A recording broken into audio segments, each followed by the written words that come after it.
farming isn't just about big machines or high technology. It's about creativity and innovation from the ground up. Look at this, a farmer uses donkey power to pull a simple mulching tool, perfectly covering the soil with plastic film. No fuel, no electricity, just smart design and pure practicality. Then this one, a roll of black mulch film, pulled by hand with nothing but sticks and straps. Simple, efficient, and incredibly effective for keeping soil moisture and preventing weeds. And here's the next level of genius, a farmer using a hand drill with a bicycle wheel to shell corn in seconds. No expensive machine, no factory equipment, just brilliant thinking and everyday tools turned into innovation.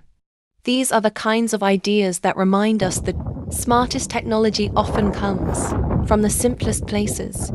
Farmers around the world are proving that true innovation isn't about money. It's about creativity, passion, and problem solving.